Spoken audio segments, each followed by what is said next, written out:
Hello, citizens. We are live on Creating with the Crew. I am Madam Ansa, and I am your talking head today, joined for the moment by the web gnome, Bab.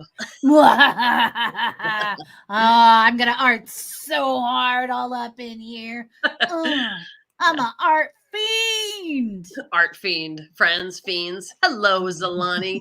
Yeah, as you arrive, everybody just let me know, because I'm remembering how all of this stuff works.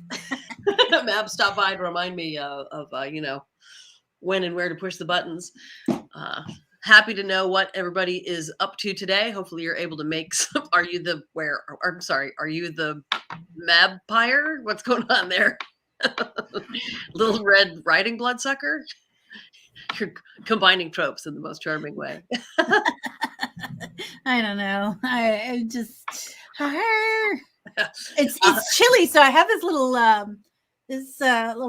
like coat thing, but it's like got these long things here. Yes. Like, and I want to like wrap it, but then I'm like, oh, if I just do this, absolutely, bandito. Right, goes all the way up overhead, and suddenly you're like, if the Fremen were in Grimm's fairy tales, So, pardon me, Mercer, have you got a cup of art for me today? Does the orphan want more art? Oh, the orphan would love some more art. Hello, Reverend Tommy. Welcome to the usual chaos with Creating with the Crew, creating chaos with the crew. Actually, I believe it was some of our people rolling last night that were trying to create the chaos with the chaos dice. Oh, it was like Chaos Town last night. You guys are just, what happened? What was happening? That episode was designed after everything you guys probably went through in October. Episode was designed to give Kazoo particular like food-based PTSD. That's exactly right. It was. Hello, Johnny O'Dwitch. PTSD. Johnny-O! Chaos. They love it. I know. I have to sing his name every time I see it. Just Johnny-O! Johnny O'Dwitch. Yes. See, we are related, Johnny and I, because I'm an O'Leary, he's an O'Twitch, and we are both O'Poultry. So, hi, Sally. So today's, arting with the art types, creating chaos with the crew, mabbing around with the Mabaroo. I am in charge today. I'm happy to see everybody here. And oh yes, and Tommy, thank you so much for coming up with that video, the concept for the video last night with the Igor's Iporium. Yeah, that was great. Oh right, we can put comments up. Thank you. Yeah, that was really really adorable. Nailed it in one go. Oh, you know what we need to do? What? I say entertain the people. I mean somebody, and it's probably gonna be me. But I need the thing. We need to start putting some of our ad videos up on TikTok because it's fun. Hey, Sally. Oh, we have some of the usual suspects. Yeah. So I'm gonna touch base with the Paul guy who made these videos. I didn't see it in our little folder. So it's like, all of the little things that I have to do backstage that make this happen are definitely crafty shit. It's so much crafty shit. Like, let me just coordinate the TikTok with let me just set up a group folder for everyone to collectively. Okay, let me just make sure that okay. Hey, Mab, the problem is, as we know from 20 years of doing things around each other, is that competence is punished with more responsibility. If you weren't so good at things, people would have suspended their expectations long ago. But the problem is you're awesome and you continue to deliver. So, damn it. So Reverend Tommy says they don't TikTok. They can't help on that side. I think you probably are doing plenty, Tommy. Yeah, seriously. But my favorite is he didn't actually say TikTok. He said Tic-Tac. Tic-Tac, yes. I like even better. I want to call it Tic-Tac from now on. Hey, you kids on your Tic-Tac.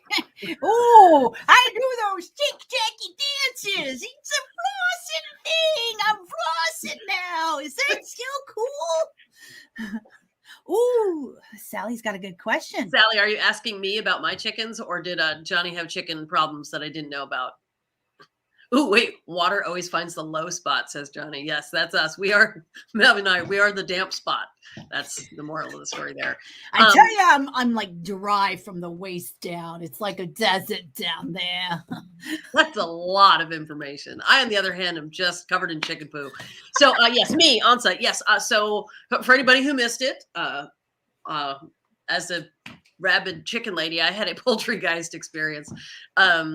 So I went to bed early, wasn't feeling well, had a cold or whatever. And I slept through the message from Clamwell that said, check your chickens. I hear sus noises, all caps. I totally slept through it. So I woke up at 4 a.m. and like you do, I rolled over to check the time and saw a message saying, oh yeah. So I was hearing that there was some problem. So I ran out there in my nightgown and I put on a pair of my kids' combat boots, and I've got my, flashlight, and I grabbed a stick on the way out of the house because I don't know what I'm doing. So I run out and open up the back, and the chickens they were awake, but they were like, "What the hell, man?" So I just did. I was like, "This is full of chickens who are alive. There's no sign of carnage." So I went back to bed.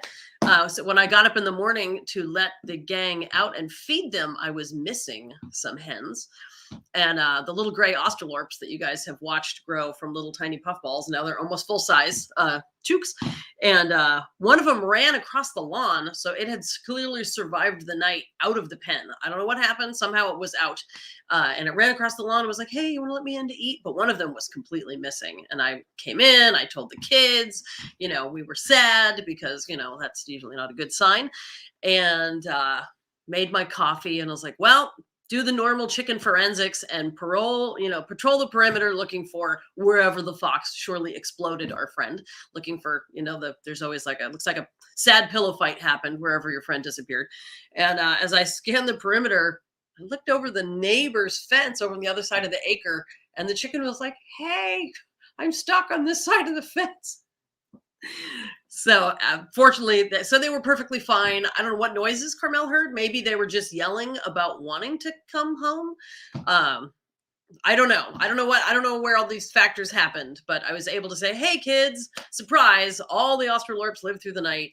The neighbor, I snuck their fence open, hoping that they were still asleep. The chicken basically seems to have spent the night hanging around under the bird feeder. Yeah, missing, fox, feathers everywhere. Oh, missing, fox, feathers everywhere, dog, head missing, raccoon, back eaten out. Yes, absolutely.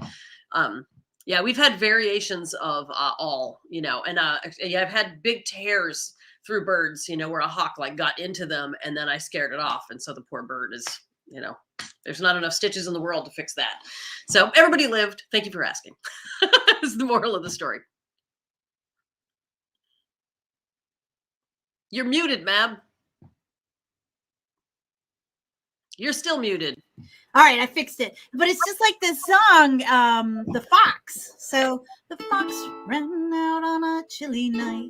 He prayed for the moon to give him light, for he had many miles to go that night before he reached the town. Oh, town, town, oh, gone, the gray goose is gone, the fox is on the town, oh. And then there's the verse that you just made me think of. Oh, the old handsome woman jumped out of bed. Out of the window she popped her head, cried, pull, pull, the gray goose is gone and the fox is on the town.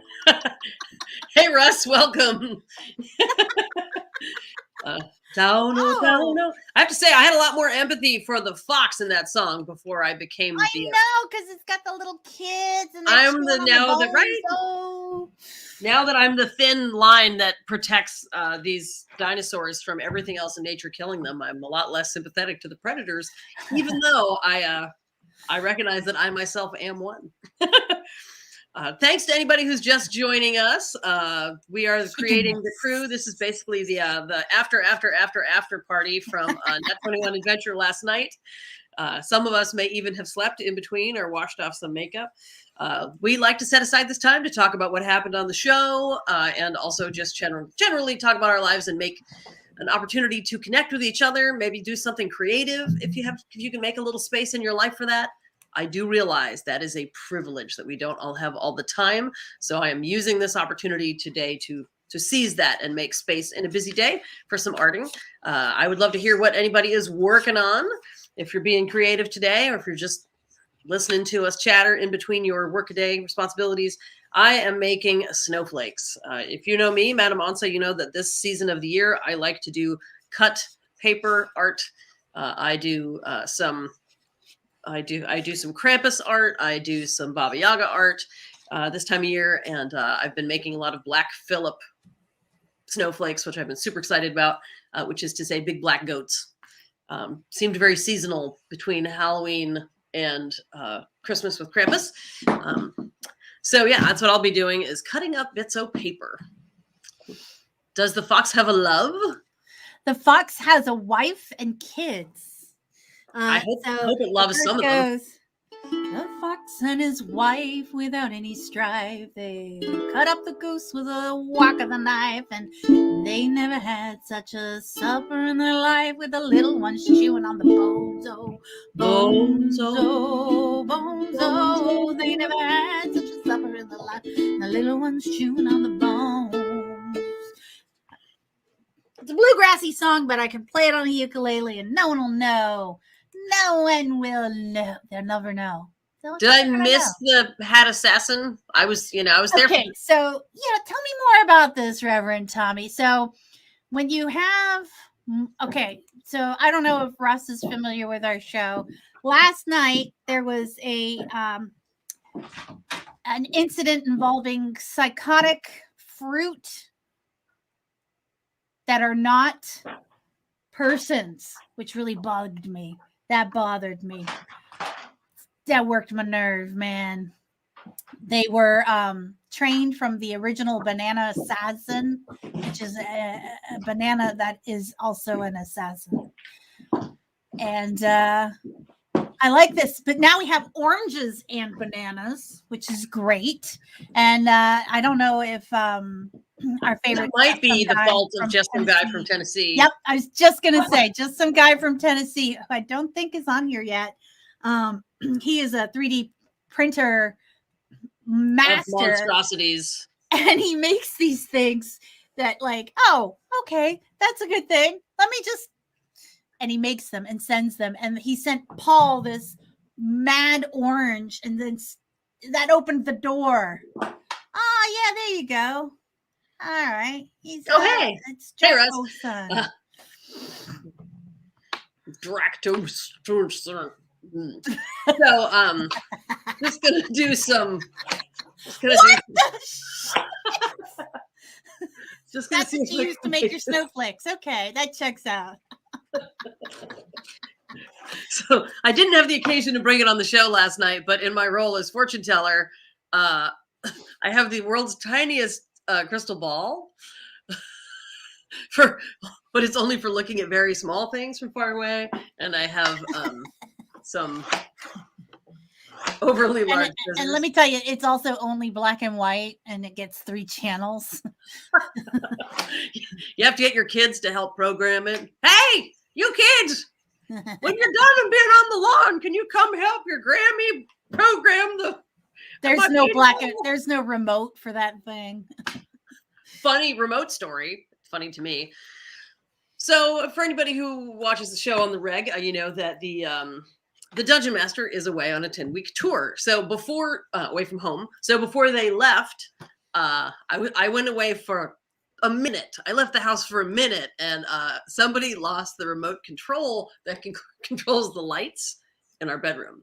So as the day, which was okay, a month ago, but now that it's getting darker day by day, it's like by dinner time, I can't see in my room. Right. And okay. And so it's been ridiculous, because I've got like a couple like mood lighting lamps, but you can't read by them. You can't tell if your socks match by them or anything. So, I keep being like, oh, honey, if you think of it, can you order a new universal remote? Because I swear I've been over every inch of this room. And of course, as you may also know, he has zero internet out there at the fair. He has to drive to Reverend Tommy's house to get enough internet to do his job with you guys, let alone do anything, extracurricular, like make sure there's lights at home. So, last night I was and I was going to do something and it fell out from under the bed. It's like I was like, as if I haven't checked under the bed a billion times on my quest to be able to see. It had rolled itself up into a red silk handkerchief. No idea, and fell out. So last night was the first night I actually had the remote, and I could. Yeah, I'm not So, gonna lie, Ansa. I'm not gonna try and sugarcoat this. That's some straight up ghost shit right there. right, poltergeists. I'm telling you. That's some straight up ghost shit. And I've got my altar over here to Santa Muerte, and I put all of the, and I have we keep a running list of everybody that, family members, anybody in the community that we've lost over the previous year. I have a lot of chickens on that list, so I'm pretty sure that one of them was like, there's your remote. So red silk is a remote's favorite hiding spot, right? I mean, it looked like someone was giving me a really great gift, but it looked, they were. It was anyway. So yeah, and so this was another really good comment. Let me see here, Johnny O Twitch. I'm trying to click here. Are you on your way to the ribbon cutting? What a savings! I won't say the line. I won't say the line. Yes, for those of you that end up watching the videos for the Yuletide Advent Calendar, which I'm going to start shooting those videos in 2 weeks. These are for that, so you will see more of them. They're not actually going to help me. I really need the tiniest scissors possible in order to make these snowflakes. It's always the final spot you've checked. Well, here's the thing is, I've checked there a million times. I got to the part where I was like, maybe it's in our suitcases. Maybe it went to the laundry. Maybe it's in the lint trap. Maybe it's in the freezer. When you run out of other options, check the freezer. Because by the time you're looking in the freezer, the universe knows you're desperate. Or what was that line? Detachable penis. Check the medicine cabinet because for some reason sometimes it ends up there. Right. Okay, there was a question for you about Aziri and is that a spoiler? Now that she's yeah, Ziri, bless her, like hot, yeah. Don't put that in your mouth. Don't put that in your mouth. Yeah. But you know what? I'm glad she put that in her mouth because we needed to know. But it's like, what happens if you eat the flesh of a dead vampire thrall? That's a whole other, yeah. Because not only was this an animated piece of fruit given life from some kind of wizardry, magic, something, it's also just like a vampire thrall. So there's vampire blood in this blood orange. Kitty's gonna, Aziri's gonna be enthralled to the vampires. No, what? Gross. That's my theory. Don't tell Paul, okay? Okay. But he probably already thought of it. Oh, wow. So speaking of seasonal activities, Kitty had some poltergeist activity, getting food, and her coffee cup spun and turned a little bit. Did you ask it questions? Did you ask for, lottery numbers, or ask Kitty if she knows what time it is in her time zone? Yeah. Last night she rolls in like as the opening credits were rolling. That's when she rolled in. And she's like, okay. She rocked it. I have to say, that's the thing. She's so good at this game that she totally rocked it. I suppose it helps if it looks like having your eyes gouged out is part of your persona, because, then a certain amount of derelict works for you. Derelict my balls. So what's everybody working on out there? I saw that Sally just finished a review. I am hoping to start work on because you guys, I don't know why it took me this long to freaking process it. Maybe because of where I am in my life right now. But you are absolutely right. Every single person out there, we do need band t-shirts. How did we not have band t-shirts before? God, you'd think we didn't have somebody with a sublimation printer or anything. Somebody Well, who just can't find enough things to do to further the world well, they building. can be made to order. But I just need to have the design to print out. Right. Some of the stuff that people order on our website, I'm like, I will assemble this as soon as you order it. Right. And some of it we already have. That's called on-demand, publication. That's a totally normal thing. I would like to request that we find, V-neck shirts. I know it's harder for art, but I'm like, I don't wear anything that doesn't have V-necks, and neither does Carmel, and on my watch, neither does Paulo, because I like move shirts. So, I try to get him something where I can see some of that. I will say, as a particularly extra busty person, yeah, I prefer scoop necks. Sure. Because it's like an arrow pointing to this massive amount of cleavage that I'm just gonna look at it right now. I hear that. I don't like anything with a high neck, because I find that I either look matronly or slatternly in clothes. And if I have to pick, honestly, at this point in my life, I would rather look like I still have room in my life to have some fun. Yeah, I hear you. I don't know what EBPS stands for, but I'm thinking it's extra big. Extra busty people. Yeah, that's me. Sally, I don't make the rainbow dice. In fact, I still have to get them into my little shipping area, and then they will go on the website. I have them. That's the issue. Mab and we have to rendezvous somewhere between our two cities in order to execute the handoff. And it's been a busy couple weeks for a tarot reader. These couple weeks of the year are a couple of the busiest weeks of the year. So it's not been plus there's, kids who have their own schedules, and just the one parent who can deal with that. So it's been a busy couple of weeks. Mab and I are looking forward to doing the dice handoff shortly, within the week. Yep. Then they're going to go up. I did just update the website with the additional the Ren Pops from Lady Prudence and Shakespeare Approves, which I've had them in my inbox for a while. I just have to, for Johnny O Twitch, I have to say, we are an extra busty people, and we are hoisting for our lives. Little revamp of the old spiritual. I'm trying to figure out how to make a pig right now on this here snowflake. So what I usually do in this process, folding paper, I usually sketch in half of one of the creatures the first time.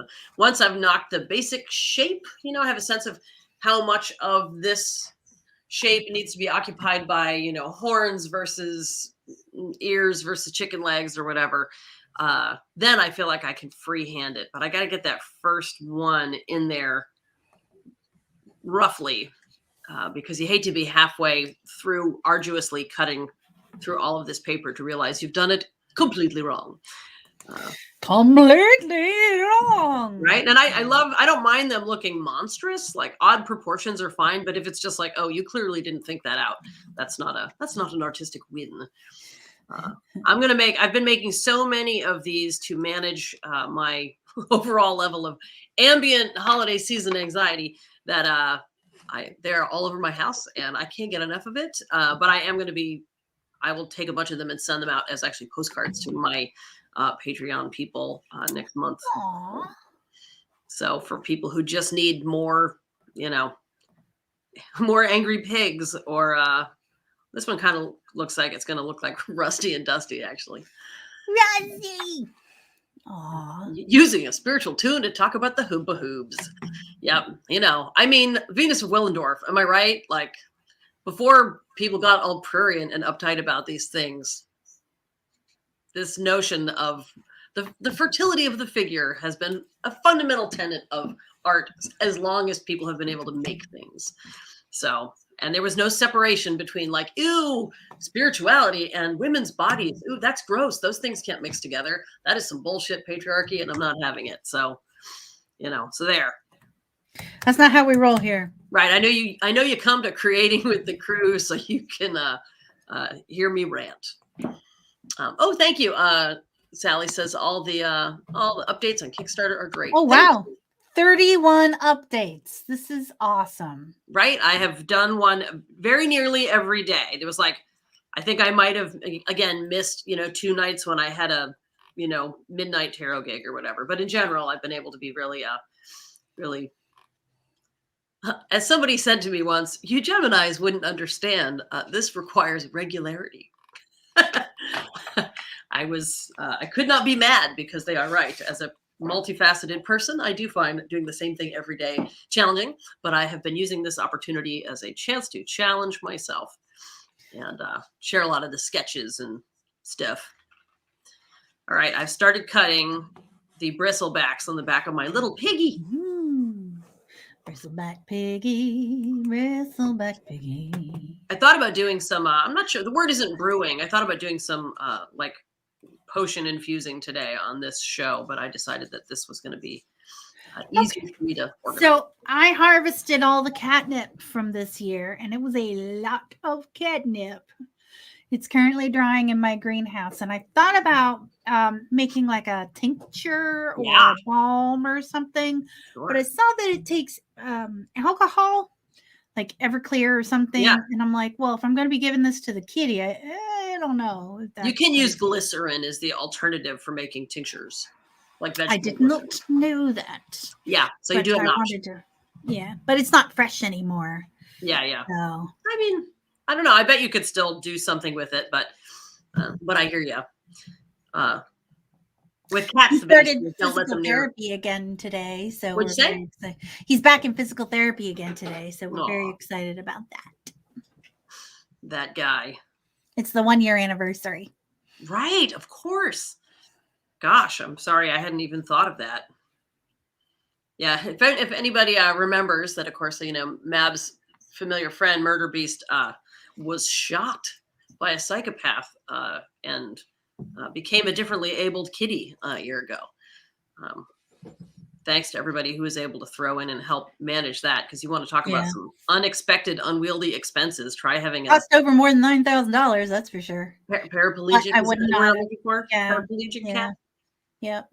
But now, it's 1 year later. He's definitely, so we put him back into PT because he definitely has more strength in his tail, which it was before. It was just like limp and didn't do anything. And his back legs, he has some more strength, and he does a regular kicking with his back legs now. Really? He can clench with his toes. That's incredible. I had no idea. Yeah, the guy should totally pay for it, but we don't know who did it. And he's not on the medication that he used to be. Like, we phased almost all of his medication out, which is great because it was getting kind of expensive. And he didn't like it. I mean, it was another thing. Having spent a couple of years taking care of my mom while she was succumbing to dementia, and then, having a kid who, is chronically ill. The tragedy of dealing with illness and malady is one thing, but having them be mad at you while you're helping makes it extra shitty. The hostile dependent, because you're like, I don't want to do this to you either. Insert whatever the activity is. In your case, one of those things being giving your cat the medication that he needs, and he doesn't know to be grateful. So I'm glad for you that that's no longer a huge part of it. Yeah. We need to get him in his wheelchair more, but he's doesn't like the wheelchair, and he kind of puts up. It's like he'll get in the wheelchair and he'll like take a few steps and then be like, and done. I'd rather you carry me around, Mom. Well, he loves his stroller. He's like, I am Lord of all I survey. You may port me around in my chariot. It's like a little palanquin. Gasoline on a fire.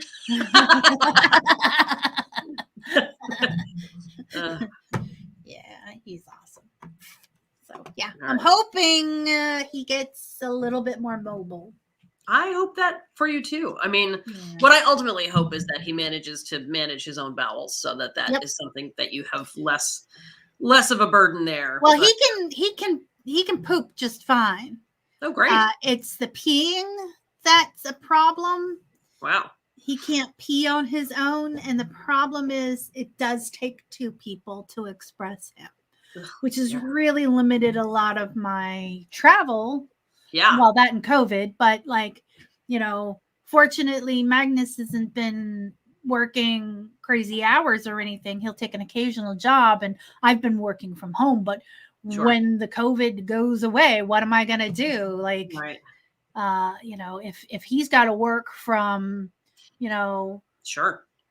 4 in the morning till 5 p.m. and I'm working from 9 until 7, like when are his daily expressions, that's a big chunk of that time, and it Right. takes two people. So Not a thing that you can just casually be like, hey, can you stop by my house? And, like. we tried, it didn't work. When I was going to New Jersey Ren Fair for that 21 con, the it was like, okay, buddy, you got to handle this by yourself. Can you do it? And we were like, so we queued up a small list of friends to stop by while I was out of town to assist. But it was still, the cat was not happy about the situation. People who were not as experienced with expression and Sure. Skills you never knew you needed. So I'm trying to figure out how to make little pigs, kind of in the Hogfather vein. Honestly, they look kind of wolfy, except for the paw. Yeah, right. The original, when I first did it, they looked more like pink sausagey piggies, but I was trying to make them a little more boar-like. This is why we sometimes do sketches. But you know what? It'll still be cute. It will be. But they'll get more. See, they end up on a contrasting background, and yes, this totally looks like if Fenrir was a pig. I can cop to that. Fen pig. You could be a big pig too. Fen pig. Yeah. All right. Hi, everybody. Who else is here today? Drop us a note. Let us know you're there. You can pop your comments up. If anybody's just joining us, I am Madam Ansa. And it was my pleasure to help with the game last night. It's been a while. So I was definitely, where are all the, but Reverend Tommy always helps to make things smooth. We bought new science beakers with stoppers and made Gatorade color combos to pass out to my kitties and their friends. Oh, nice. So they're like potion bottles. Yeah. That is great. Nice. Potions they had to drink to take. That's great. Paul and I were guest players for a kid's birthday party. Paul was being hired to do a DM. Right. Yeah. He was one of Talon's friends, and when I was playing the cleric of Jawses, they loved it. So I dropped in and surprised them with a guest. Like another grown up with super good cosplay who wants to actually play D&D with these teens. Awesome.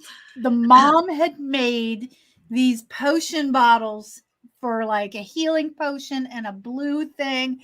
And she's like, you got to try one of these. And they were small little round bottles with the little corks. And I'm like, oh my God, it's just sugar water. It's the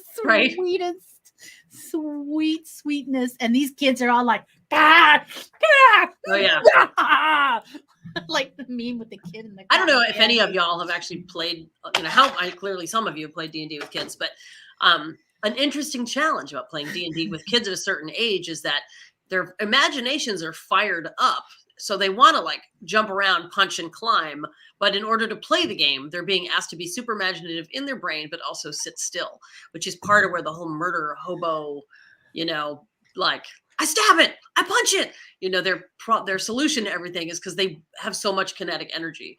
And so the idea of like ramping them up with a bunch of actual sugar water. Gatorade at least has nutritional, does it?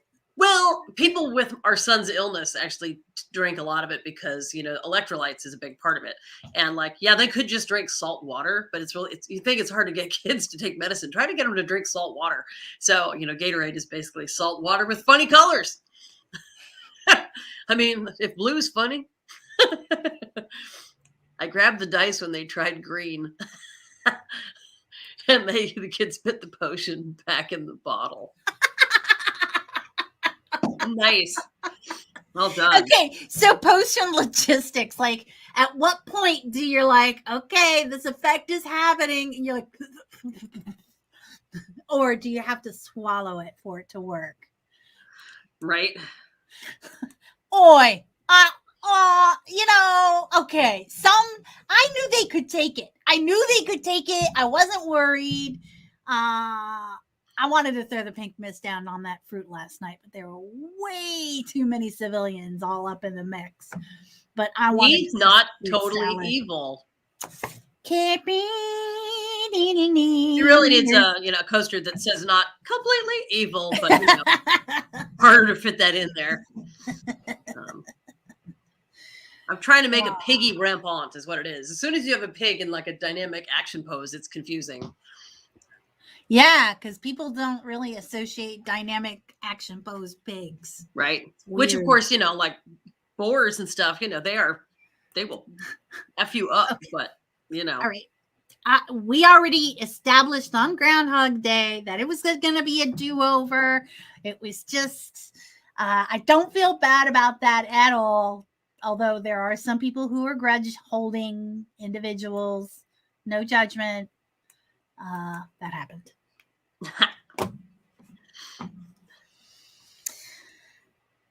I'm going to have to go soon. Well, I'd spend night to have that. Words. Hey, Mab, words. Yeah, well, I will just ask the people, to tell me more about what they're doing as I do my choppy chop.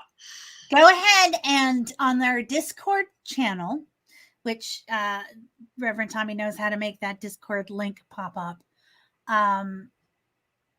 Go ahead and while I'm doing some t-shirt design stuff, go ahead and put on the Creating with the Crew thing. Thank you, Tommy.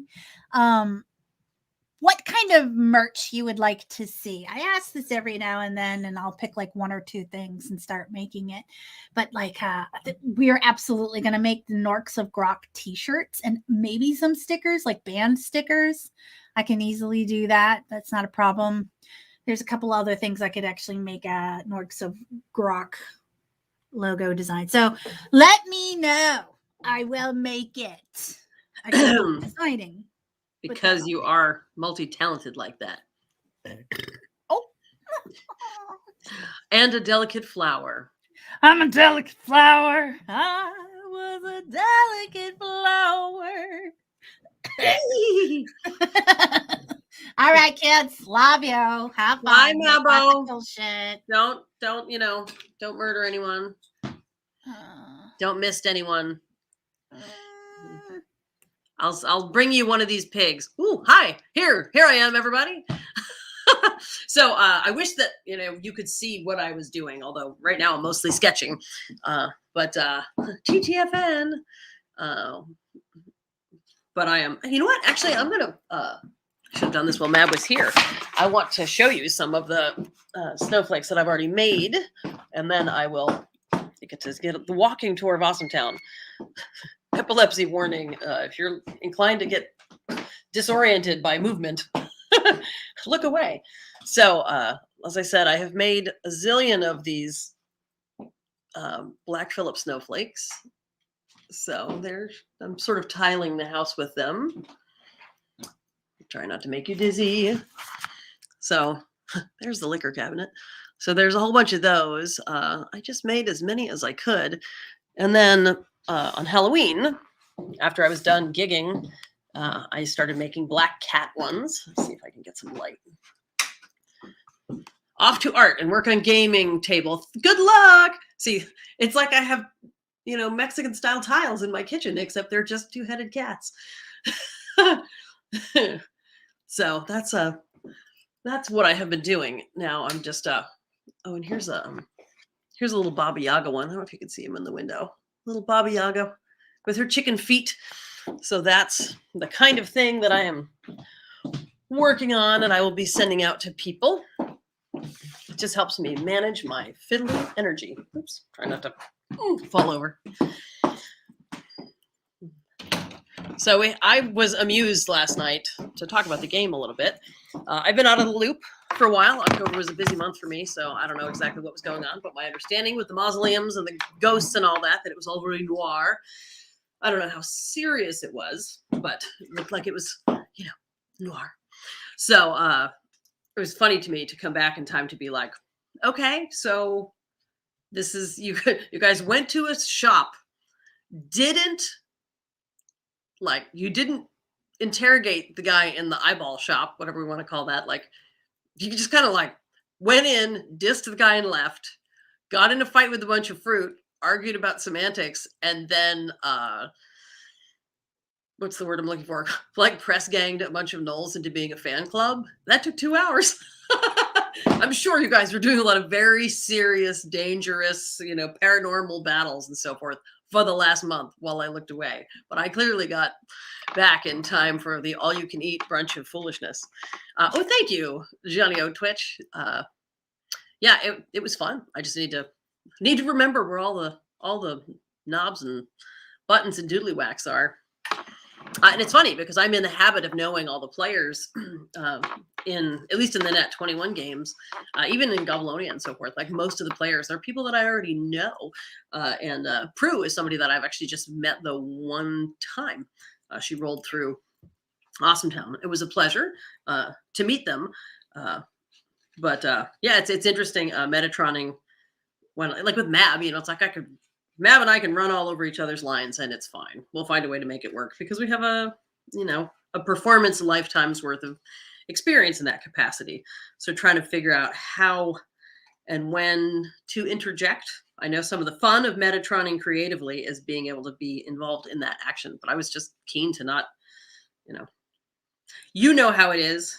Different platform, different people, just filling in, trying not to mess it up. So I'm sure that I will get to do more of that at another time when it is for the greater good.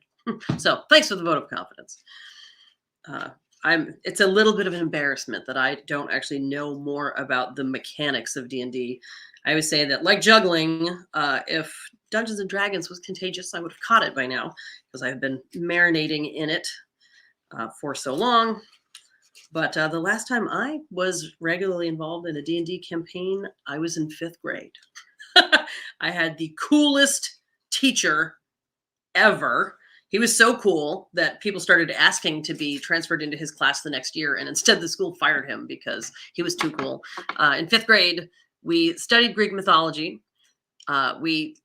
Now I would say you probably shouldn't do this without talking to parents, but he did it and I was glad. We did sex ed, which was great. I felt very superior to be in 5th grade and like know the mechanics when all the other kids were just being dumb and gross. We learned about the stock market and invested in it. We actually invested in the stock market in a computer company and our teacher took us on a tour to the company where they were building. And this is, the 80s, so they were building probably giant computers now. We did computer programming and we played D&D. So if we got his rule was we had to be extremely polite. It was yes, sir, no, sir. And we had a very mixed group. It wasn't like the talented and gifted kids. It was the broad spectrum of townies from my very towny town. And he was able to maintain incredible discipline because if we did what we were supposed to do, then we got to play D&D. And we had a campaign that ran the entire year. And here was his desk. And, when we had actual chalkboards with chalk and 1/3 of it was behind his desk was a huge cork board where he had drawn Magecroft-like the world of Urt. He had drawn the entire place and there was the Ice Giants had their place and there was the Boar's Head Tavern. It was all up there.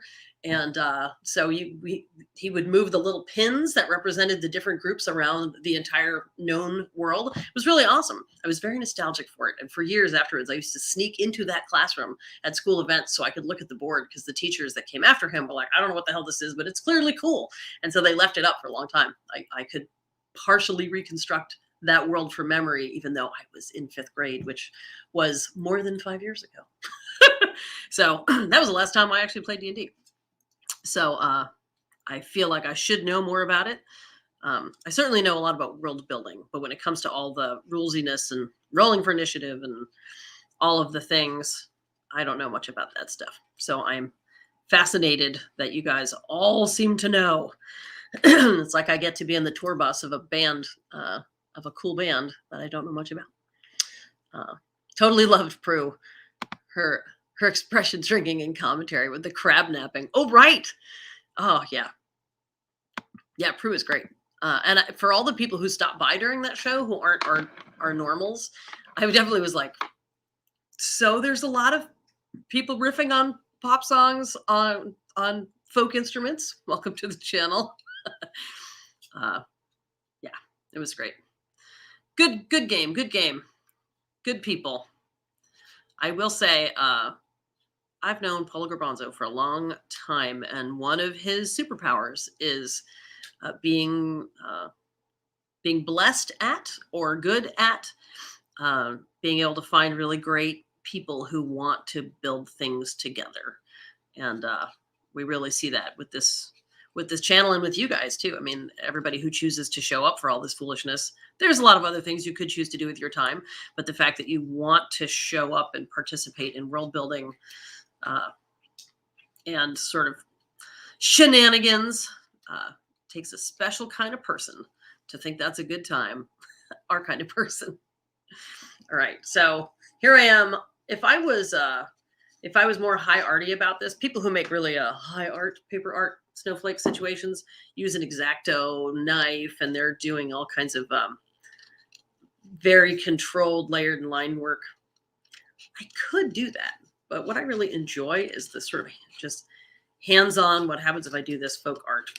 Every once in a while, I will use a pair of little tiny scissors to get in there and try to handle some details. But most of the time, I just like to see what I could do, Iron Chef style, with the tools that I have. So I'm trying to make I suppose it is porcine rampant. Porcus reariepus. Paulo isn't able to be here today because he is off getting his booster shot, which I guess if you're a vaccinated person and are able to be a vaccinated person, it's probably time to see if you are eligible for that. I guess it must be about that time for me too. I feel like it was just a few months ago, but I guess it's really been like 5 months since I got the shot. So gonna have to do that because I am flying out to Texas as well, assuming the airlines are still functional in a week. All right. Somebody else will have to fill in over here when that happens. All right. So here we see this little piggy. This little piggy. When I was a kid, my mother had a very, she's very warm and artsy and lovely and had a very dark sense of humor. So she kind of liked the shock value of being funny and gross. So my mother told me when I was a kid that eventually the Easter bunny stopped coming to my house and the Easter pig came to my house, as you may have heard before. And the Easter pig had great big tusks and wings. She said it lived in our attic up in the crawl space so that I should stay out of the crawl space, and that it would bring you candy and so forth if you were good. But if you were messy, it would come in with its big tusks and it would spear all your stuffed animals and shake all the stuffing out. And she would do that gesture with her head. Yeah, it was adorable. And, I mean, I was old enough to know that we had entered the realm of fiction. I think I had figured it out at some point that rabbits probably weren't coming to everyone's house and spreading flour and candy around. But, it was awesome. So we always had Easter pig Christmas ornaments. It could fly. I did a lot of drawings of the Easter pig when I was a kid. So I'm trying right now to make, I'm trying to prove gravity. I'm trying to make teeny tiny Easter pig snowflake. There, that looks that still really looks like a wolf. It's a little bit more like a pig. The issue is the giant ears. There is my agrarian inclined friends out there. There is a pig, a species of pig from England called the Gloucester Old Spot, which is a giant pig, and they have these ears that are right in the front, and they're so big they hang down in front of their eyes. Like the pigs literally they're like this. They have to like shake their head around in order to get the ears out of their eyes. And they're super cute and improbable. It's hard to believe that they are real, but they're I guess they're kind of docile in spite of their size because they see so poorly since their ears are in their way. So I was trying to go for that Gloucester Old Spot kind of ear, but the fact is they still look a little wolfy, but we're getting there. So we've got the definitely a wolf pig. Now we've got the Easter pig question mark. And I will try to do another one. Let me see. Now I'm going to do a red one, put it on the black background. What else? What else is going on out there, my friends? Goblonia, that's tonight, I believe. What day are we? We're on Wednesday? Yeah, so I think it's Goblonia tonight. And it is the AMA. Here's a reminder. It's the chance to talk to Robert Turk about everything involved in, not only about Goblonia, but probably also just about the logistics of building a game. I can't believe that they were able to raise that much money. Totally deserved. I would like to say this about Robert Turk. Obviously, he's a genius, creator, multi-level creator. But because of him and Mab, if I've said this before and you've heard me, I apologize.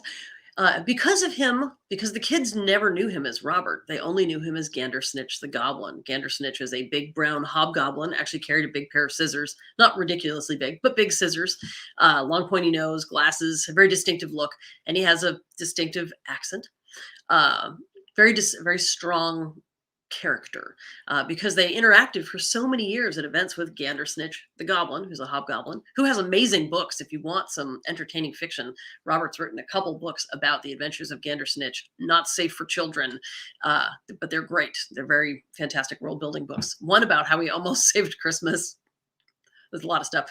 And then Mab was Wedgie Two Cheeks, who is a green goblin trans fae who had little wings and wanted to be a fairy when she grew up.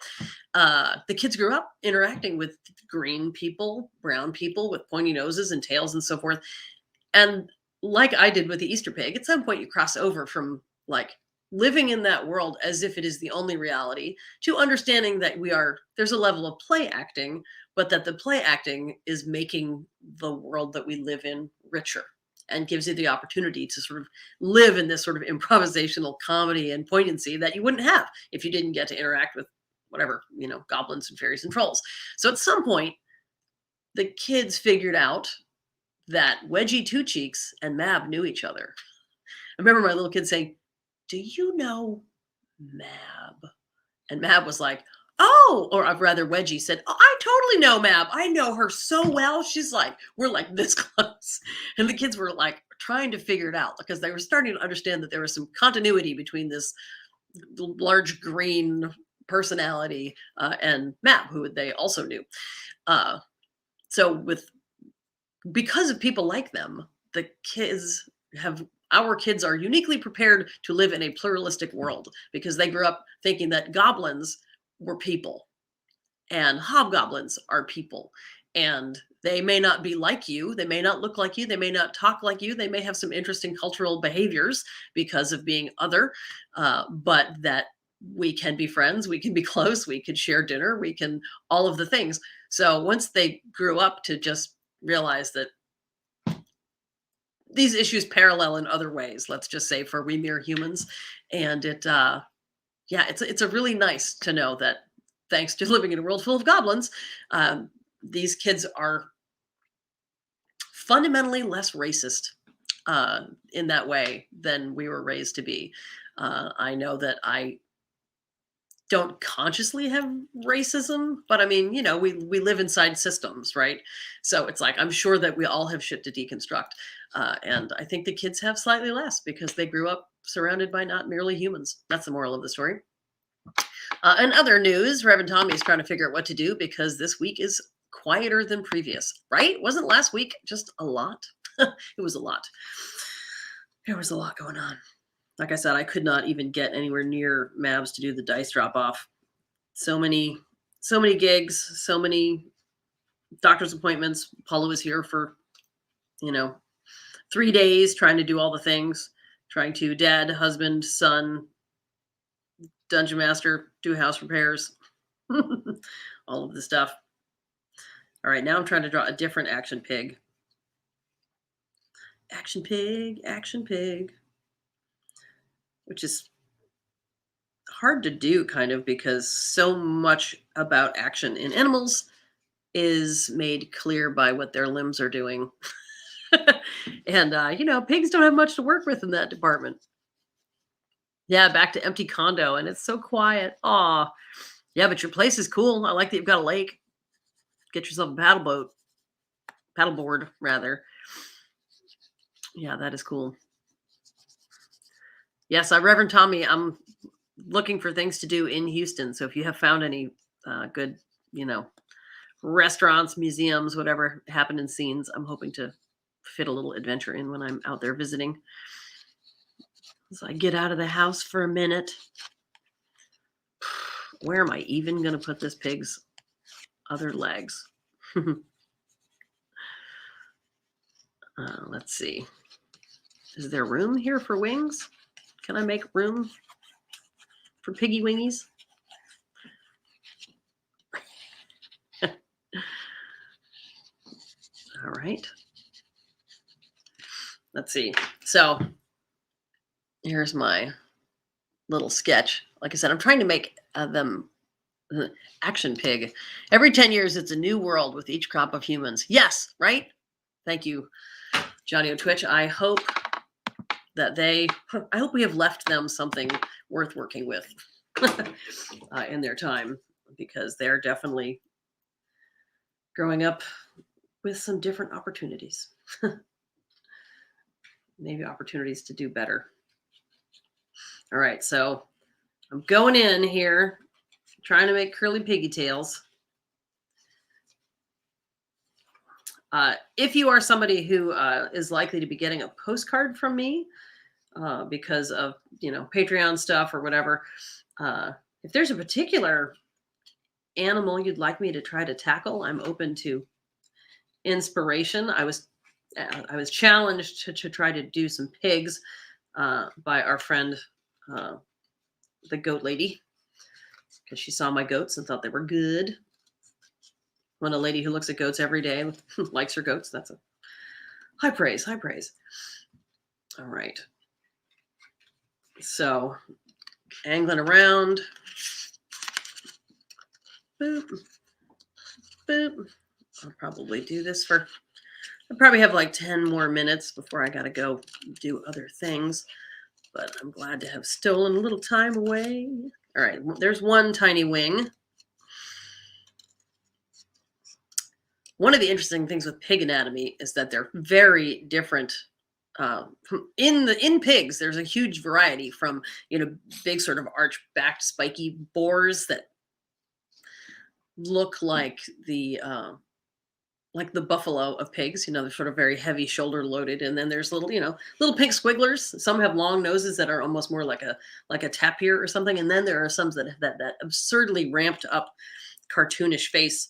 Those are the ones I'm trying to make, but that is actually part of why they keep coming out looking like wolves, because that crazy nose is hard to believe. What did Tommy say? I don't know about Houston, but I need to catch up with friends in Waco and Corpus Christi. Oh, got your youngest scheduled for the vaccine, Monsieur O'Twitch.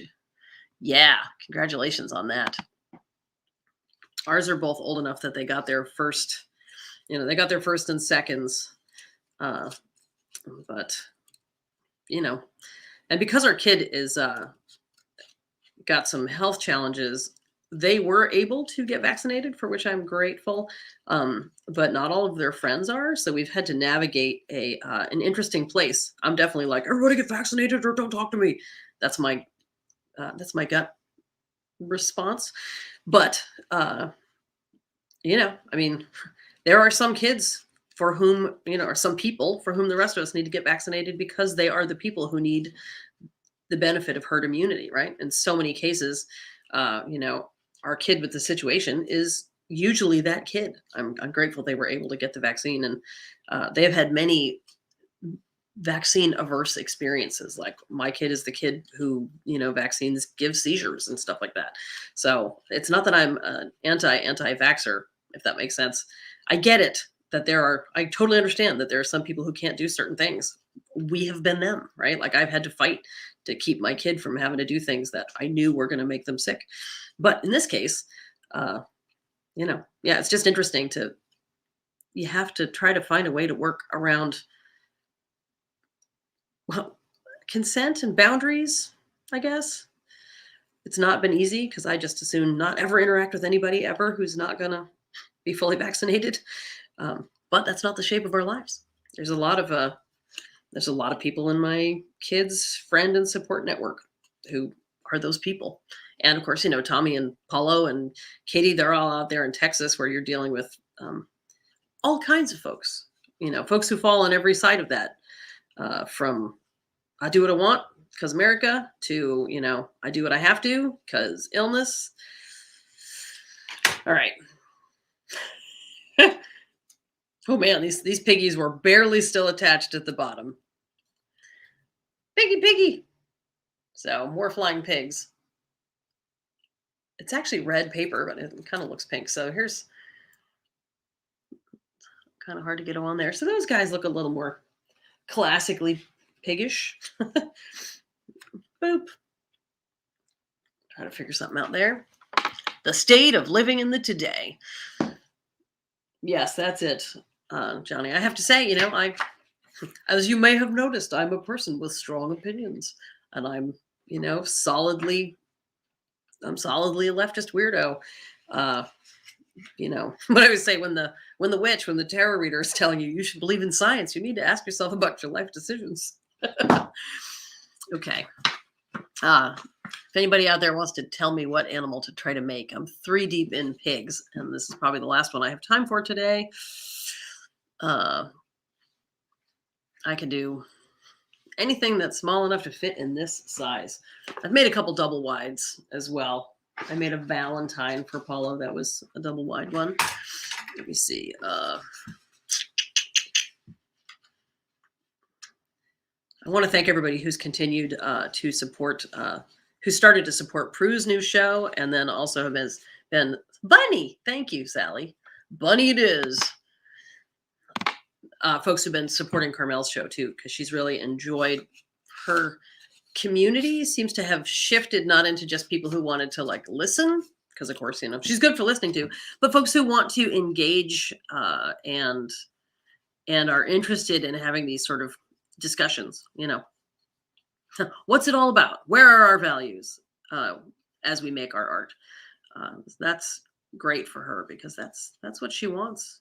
She wants meaningful engagement. Any engagement is great, algorithmically speaking or whatever, but as artists and as people, we like to be able to interact in the realm of ideas.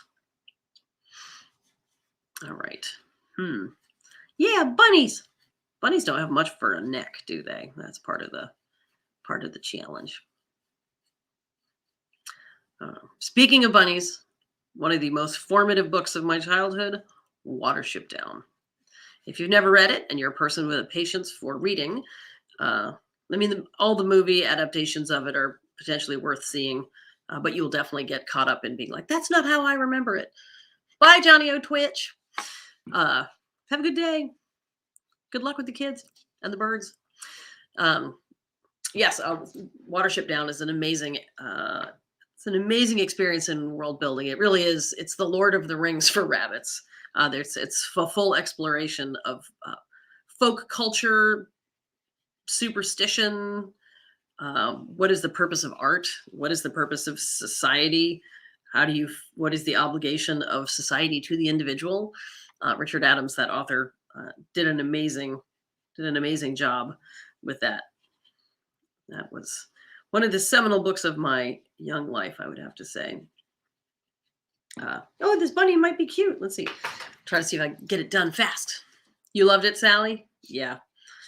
Good stuff. And if you like rabbits, Richard Adams wrote a great book called The Plague Dogs as well, which is about animal experimentation. And I have to say it is heartbreaking. I watched the animated film of it, and I cried an entire night. So it's not for the faint of heart. But it's about animals in England who are being tested on by humans. It's from the animals' perspective, and they escape into the countryside. And little do they know, they escaped from a lab that had dangerous, where they were testing illegally with dangerous diseases. And so there's this huge manhunt, animal hunt across the countryside for these animals who are just trying to get the hell away from the humans. Zolani, are you talking about Watership Down, or are you talking about the Plague Dogs? Zolani's saying, I remember from being a kid, we let Skylark watch it when she was 5 and forgot how dark it was. Yeah, I mean, Watership Down is full, it's fully about, it's like an Animal Farm situation. It's fully about, Watership Down. It's about dictators. And there's a lot about death because, if you're a rabbit, that is a constant theme. Their spirituality that is described in there. The rabbits they developed a mythology to come to peace with why everything wants to eat them. The prince of 1,000 enemies, which I think of often now that I am a chicken advocate, because truly rabbits and chickens were put there for everyone to try to eat. Rabbits at least have a little bit more, they've got more natural tools to protect themselves. So trying to make a bunny for Sally. See, boop. See how it turns out. I actually had pet rabbits when I was a kid named Neefrith and Fu Inlay, which are the names of basically the rabbits of night and day. It's like they're the gods, the divine rabbits in the pantheon. So good piece of work if you like that sort of thing. And I do. Right. Rabbits are easier than pigs because they actually do have things like elbows. More to work with here. All right, almost there. Almost there. Bunny. Boop. I do not recommend having rabbits in your house. As a kid, you don't know. You think every pony is going to be your friend because you read My Friend Flicker or whatever. So I had rabbits in the house. Turns out rabbits in the house just eat all your electrical cords and leave little rabbit pellets everywhere. So cute pets, not particularly hygienic, not safe for electronics. All right, here comes some eyeballs, Sally. Let's see what we get. Boop. Think. Trying not to cut through my finger. This guy needs a little smile, so we know it's a happy rabbit. I grew up singing. My kids grew up with me singing a song from that book too. Slug-a moon, which is what the rabbits trick the hedgehogs into going out at night and singing to the moon in order to lure slugs. Bunnies. There we go. So they're sort of conjoined at the backside, but there's some bunnies. I will find it. Ooh, yeah, we'll put them on the red. I love how these things, when they're mounted on a simple background, they end up with this very much a feeling of being like tiles almost. But that one's just dying for a big heart to go in the middle. I shall make it so. Yay, bunnies, right? Last little bit here, some hearts. Again, thanks to everybody for swinging by. It's just little old me. I guess Kitty was hoping maybe she could make it today, but she just got home to her home in that state that begins with A. Arizona, Arkansas, wherever Kitty lives these days. So she probably doesn't know what time it is. And we know Paulo's off getting his shots. So it's just me. There we go. Now it looks like bunny romance. I'll set that one aside and think of Sally. Yeah, I think that's all I have time for because it's just me. And so I got to go do kid stewardship things. But again, I want to thank everybody for swinging by, spending some time here with me. I'm Madam Ansa. I have been your talking head here on Creating with the Crew for Nat 21 Adventures. Again, there's the AMA with Robert and the gang tonight. Where's that? We have tools for these things. See if I can find it. Nope, that's the wrong month. We've got the AMA tonight. We've got tomorrow. There is stuff with Shakespeare, and also there's Patreon Saints game, and then there's, I believe there's Gothic horror, and then it all starts over again on Sunday with Savage Moon, and then Prue with her show on Monday, and then Carmel. Yeah. And also, I'm going to take a moment to say that if you know like-minded artists, we're always interested in having more that we can offer on this channel. You get the general flavor of it. We're into world building. We are into, we believe in science, and we're really committed to putting the voices of not just the white bearded men of the D&D world out there. We know those guys and we love those guys, but we want to have more than just that. So if you're like, oh my gosh, I totally know the greatest, performing cosplayer of color or trans activist who's a great, DM or whatever, put us in touch, because we want to be able to, oh, so there's no sonnets and no Gothic horror tomorrow. So don't do those things. Use that time to do something else. Write some sonnets for yourself. So I guess tomorrow we just have the Patreon Saints game, huh? But that's a 3-hour show. So if you can show up for that, you're getting your money's worth. Well, thanks everybody. What does the man say? There's no failures. There's only happy little accidents of nature.